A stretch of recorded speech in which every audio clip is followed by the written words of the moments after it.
akan menghadap Tuhan. Bapa yang bersemayam dalam kerajaan surga, Tuhan Yesus Kristus, pada hari ini, hari yang diberkati oleh Tuhan, dan kami masuk dalam minggu yang pertama di bulan April. Sekalipun kami tidak hadir di gereja, tapi kami hadir dalam rumah tangga kami masing-masing, dalam mesbah keluarga dan mesbah pribadi, dan kami boleh dengarkan firman-Mu, sehingga firman-Mu jadi berkat buat kami. Urapi hamba-Mu, urapi kami yang mendengarkannya. Roh Kudus, kuasai hati dan pikiran kami, sehingga butir firman-Mu tertanam dalam hati kami semua. Dalam nama Tuhan Yesus Kristus, kami siap untuk terima kebenaran firman-Mu. Haleluya. Shalom. Selamat pagi. Selamat bertemu dalam kasih Tuhan Yesus Kristus. Hari ini saya ingin menyampaikan firman Tuhan dalam tema yang sama. Hari sudah jauh malam. Diambil dari Roma pasal 13 ayat yang ke-12. Hari sudah jauh malam, telah hampir siang. Sebab itu marilah kita menanggalkan perbuatan-perbuatan kegelapan dan mengenakan perlengkapan senjata perang. Alkitab menulis, hari sudah jauh malam, menunjukkan bahwa kedatangan Tuhan sudah sangat dekat. Sekali lagi, dan kita tahu bahwa kita hidup di akhir zaman. Sebentar Tuhan akan datang. Lewat peristiwa-peristiwa yang kita lihat, apa yang kita alami hari-hari ini. Virus corona yang mencekam bukan Indonesia saja, manusia di dunia juga dicekam dengan rasa takut. Sebab kenapa? Firman Tuhan mengatakan kita hidup di akhir zaman. Nah, kalau kita sebagai orang yang percaya, kita tahu bahwa kedatangan Tuhan sudah di ambang pintu, sebagaimana dalam Ibrani 10 ayat yang ke-37. Sebab sedikit, bahkan sangat sedikit waktu lagi, dan Tuhan akan datang, sudah akan ada tanpa menangguhkan kedatangannya Tuhan. Kita sebagai orang beriman, lewat peristiwa-peristiwa, lewat keadaan-keadaan kita lihat saat ini, menunjukkan bahwa kedatangan Tuhan sudah sangat singkat dan sangat singkat. Kalau kita sebagai orang yang percaya tidak peka, kebangetan. Kenapa? Sebab iblis pun tahu. Kalau kita anak Tuhan tidak tahu bahwa Tuhan Yesus mau datang, kita kebangetan. Kenapa demikian? Sebab Alkitab menulis dalam Wahyu 12 ayat 12b, karena dikatakan, karena iblis telah turun kepadamu dalam kegeraman yang dahsyat, karena iblis tahu bahwa waktunya sudah singkat. Iya, iblis tahu waktunya sudah singkat.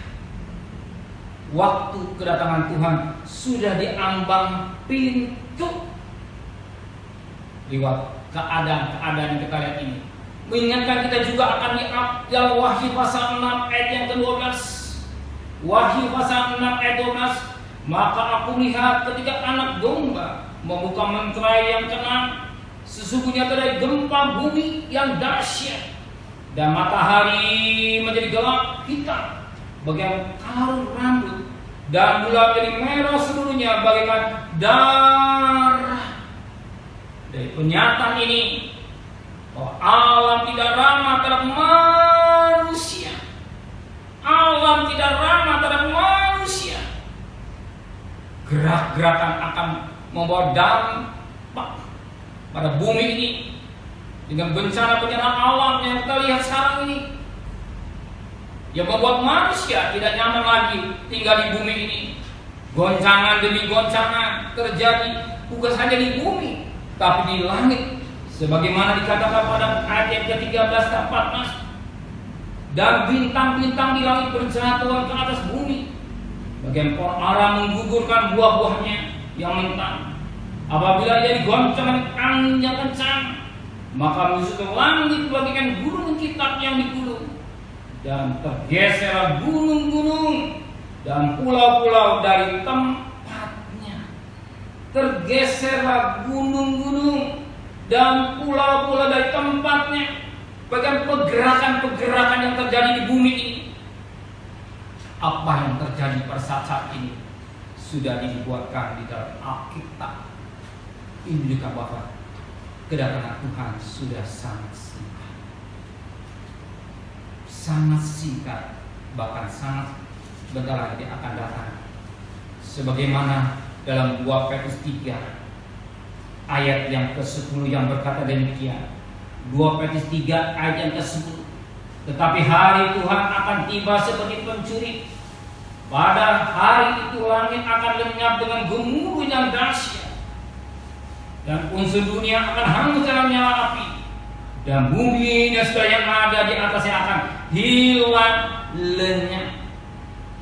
Saya tekankan, bumi dan segala yang ada di atasnya akan hilang lenyap. Berarti apa yang ada di bumi ini semua akan hancur. Kenapa demikian? Apa yang terjadi di Alkitab ini pasti terjadi. Sebab di dalam Khotbah pasal 3 ayat pertama sampai ayat yang kelima, segala sesuatu ada masanya. Kalau sudah tiba masa waktu Tuhan, bumi yang kita tinggali, mungkin orang bangga dengan harta dunia, dengan keberhasilan hidupnya. Tapi firman Tuhan kata, satu ketika sudah tiba waktunya, bumi yang kita tinggali akan hilang lenyap. Inilah firman Tuhan. Waktu yang Tuhan berikan kepada kita yang hadir sangat singkat, bahkan sangat sedikit lagi. Jangan kita berleha-leha dengan dunia ini. Kita banyak mendekatkan diri kepada Tuhan. Bahkan dikatakan pada ayat 11 dan 12. Jadi jika segala sesuatu ini akan hancur secara demikian, perhatikan firman Tuhan. Betapa suci dan salehnya saudara dan saya harus hidup.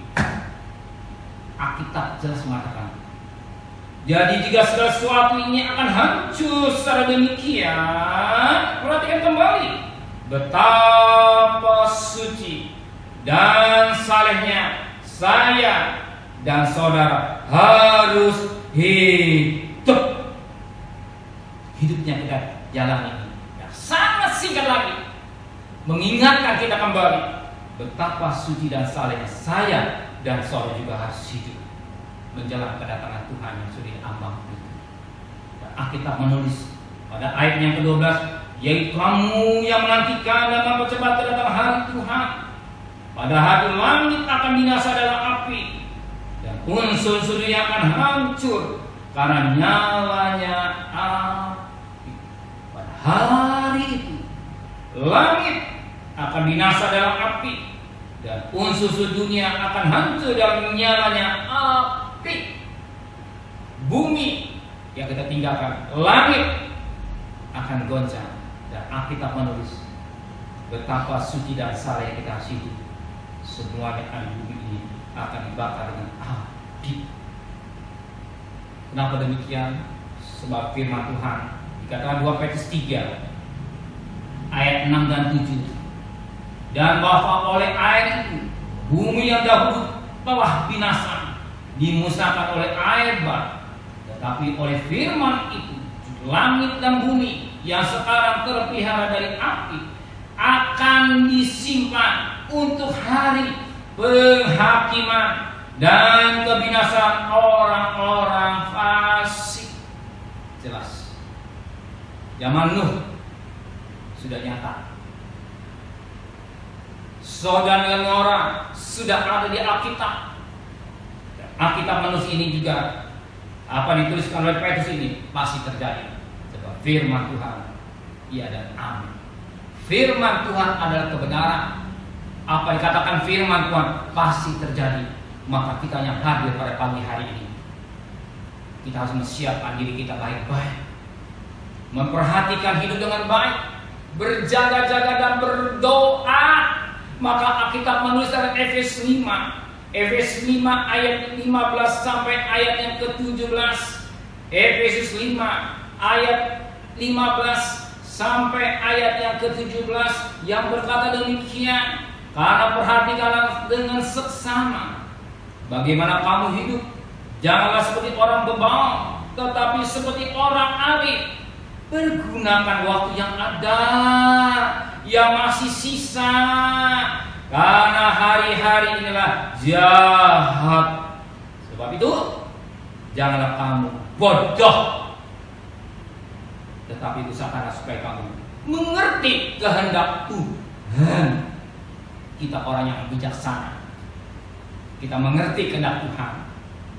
Kita bukan orang yang bodoh, kita orang yang bijaksana, mengerti apa yang Tuhan mau, arti mengerti apa Roh Kudus mau dalam hidup kita ini.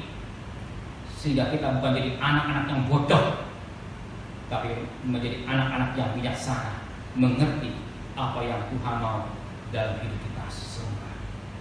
Sudah tahu, pada hari-hari ini banyak manusia belum siap untuk mati, belum siap untuk mati. Tapi bagi kita yang hadir, kita harus berkata, saya siap untuk mati. Berarti kalau kita mati, kita akan mati bertemu dengan Tuhan. Tuhan memberkati kita semua. Amin.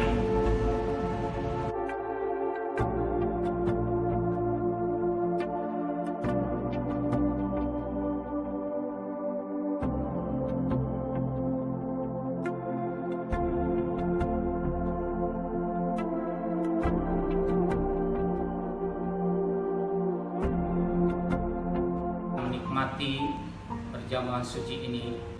Sebelum kita menikmati perjamuan suci ini, firman Tuhan berkata dalam Yohanes pasal yang ke-6 ayat 53 sampai ayat 56 yang berkata demikian. Maka kata Yesus kepada mereka, Aku berkata kepadamu sesungguhnya, jikalau kamu tidak makan daging anak manusia dan minum darahnya, kamu tidak punya hidup di dalam dirimu. Barang siapa makan dagingku dan minum darahku, orang itu punya hidup yang kekal, dan aku akan membangkitkan dia pada akhir zaman.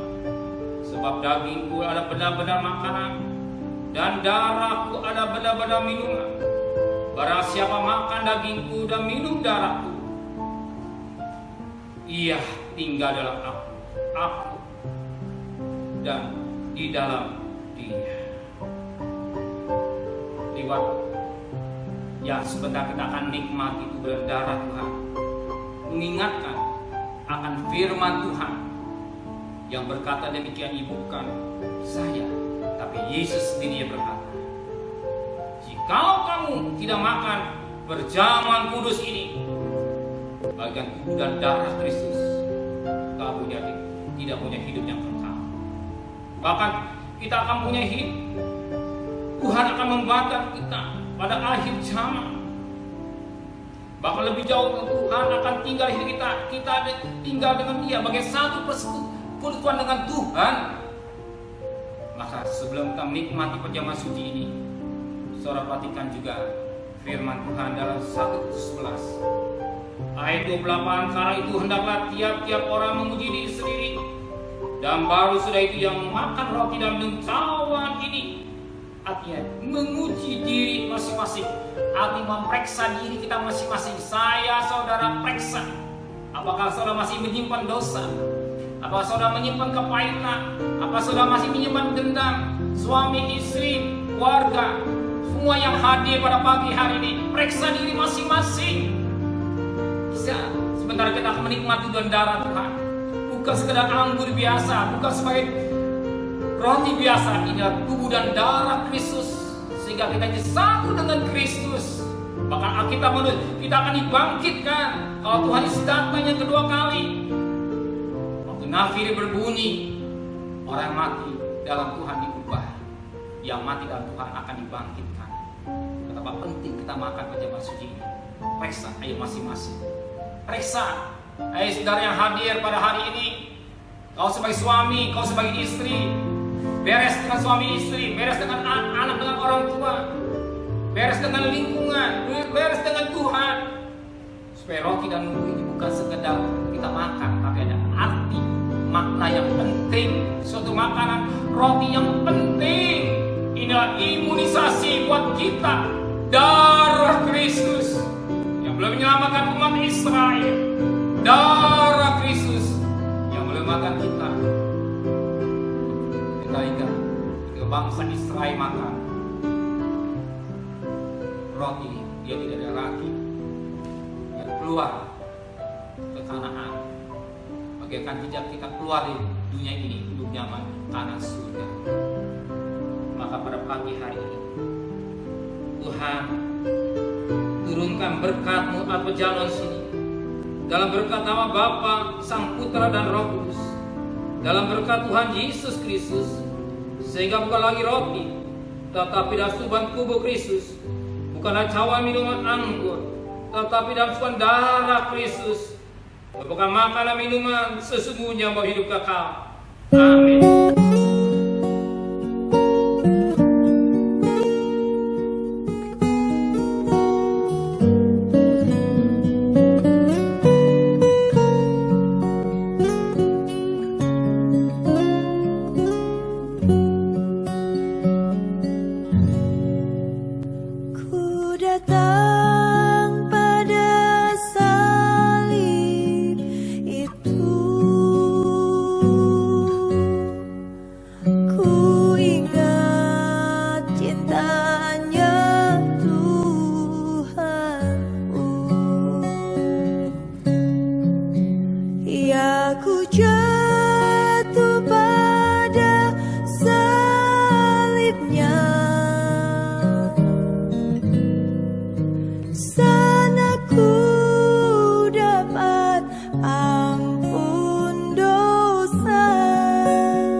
Sebab apa yang telah kuteruskan kepadamu telah aku terima dari Tuhan, yaitu bahwa Tuhan Yesus pada malam waktu diserahkan mengambil roti, dan sudah itu yang mengucap syukur atasnya, ia memecah-mecahkan dan berkata, inilah tubuhku yang diserahkan bagi kamu, perbuatlah ini menjadi peringatan akan aku.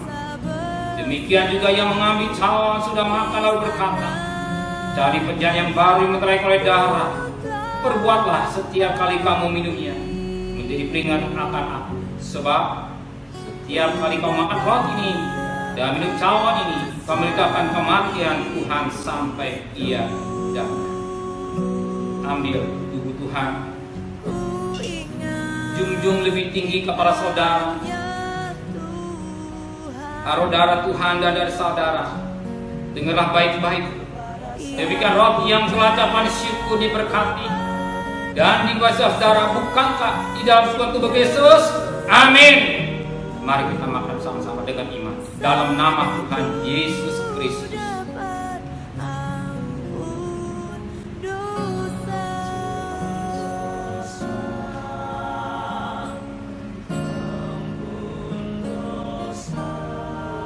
Terima kasih Tuhan. Terima kasih buat tubuh yang terpecah-pecah. Terima kasih Tuhan buat pengorbanan yang luar biasa. Ambil dan lebih tinggi kepala saudara angkat. Taruh tangan kiri dada saudara. Bila mana sakit, taruh tangan kiri yang sakit. Kita percaya kuasa bilur yang menyembuhkan. Dan darah yang bagaikan imunisasi buat kita untuk kita keluar dari dunia ini. Sebagaimana Yohanes 6 ayat 53 sampai 56. Dibangkitkan pada akhir zaman. Dengar apa itu? Dengan cawan minuman yang telah cawan syukur diberkati dan diberi saudara, bukankah di dalam saudara Kristus? Amin. Mari kita minum dengan iman dalam nama Tuhan Yesus Kristus. Kita akan menaikkan doa syafaat. Nanti Gembala akan naikkan doa syafaat. Coba. Doa syafaat kepada Tuhan. Terima kasih banyak Bapa, buat kebaikan dan kemurahan Bapa. bersama-sama bersatu di dalam roh untuk menikmati tubuh dan darah-Mu ya Bapa, yang sudah mati dan bangkit bagi kami Tuhan. Tuhan, haleluya. Darah-Mu itulah yang menjadi imunisasi bagi kami Bapa. Tubuh dan darah yang terpecah-pecah bagi kami ya Bapa. Haleluya, haleluya, yang sudah menebus dosa dan kesalahan kami Tuhan. Terima kasih banyak Bapa, kami percaya Tuhan. Haleluya, setiap abang pintu rumah tangga kami masing-masing, haleluya, setiap pribadi kami, haleluya, sudah ditebus oleh tubuh dan darah-Mu ya Bapa. Dan darah Yesus ada di dalam kehidupan kami Tuhan. Terima kasih. Kiranya Kau memberkati Tuhan kami semua yang hadir, para jemaat-Mu keluarga besar Batu Karang. Oh haleluya, para umat-Mu, para bangsa kami ya Bapa. Oh kemurahan dan belas kasihan-Mu ya Bapa. Engkau lindungi negara kami, bangsa kami Bapa. Engkau melindungi, memberkati Bapak Presiden kami Bapa bersama dengan keluarga, para menteri Tuhan. Oh haleluya, para gubernur Tuhan, para pejabat AND, Bapak MPR, DPR, bahkan para medis ya Bapa. Haleluya, yang sudah berjuang, dan juga para tentara, haleluya, dan kepolisian sudah berjuang, mereka sudah berjuang ya Bapa untuk menangani ya Bapa persoalan masalah virus ini Bapa. Kami berdoa kiranya Kau memberikan kekuatan dan melindungi mereka ya Bapa. Yang sakit Engkau sembuhkan ya Bapa. Terima kasih banyak Bapa, terima kasih banyak. Dan kami juga berdoa Tuhan, kami serahkan semua dalam tangan Tuhan. Biar Tuhan umat-Mu di mana saja berada, jemaat-Mu tetap terpelihara di dalam kesesakan ini ya Bapa. Haleluya. Dan bangsa kami, rakyat Indonesia, tidak ada yang mengalami kekurangan, Kau berikan kecukupan, dan Kau menjauhkan kami daripada maut Bapa. Tutup bungkus kami dengan kuasa darah-Mu Tuhan. Terima kasih banyak Bapa, terima kasih banyak. Di dalam nama Yesus kami berdoa dan bersyukur. Haleluya.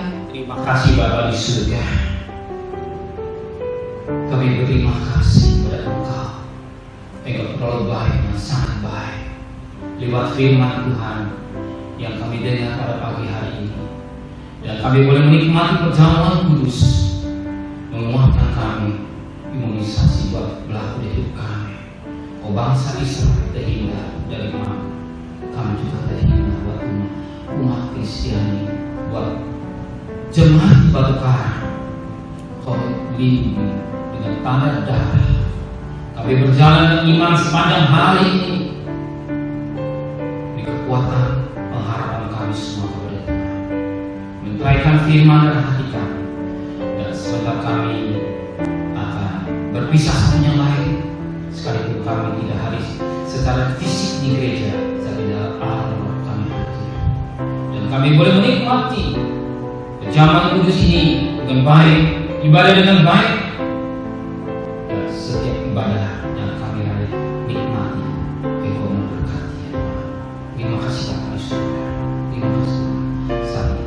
Berkati Kau kami bekerja, berkati Kau kami berdagang, berkati Kau kami masih berlindung. Kami percaya Engkau Allah memberi berkat yang luar biasa. Berkati Bapak Presiden bersama Wakil Menteri, Gubernur, Bupati, Wali Kota, Camat, Lurah, RW, RT, para medis, relawan yang sudah berjuang di garis depan, TNI, Polri. Kau tetap menyertai Tuhan. Engkau yang berperang di hari diam saja. Kami percaya Kau menyertai dalam hidupnya Tuhan. Terima kasih Bapak. Terima kasih Tuhan. Kami percaya Engkau tidak akan melakukan virus corona ini. Kau berkuasa menghindar, Kau berkuasa menjaga. Terima kasih Bapak di surga. Saat kami mohon Tuhan, turunkan berkat-Mu buat kami semua yang hadir.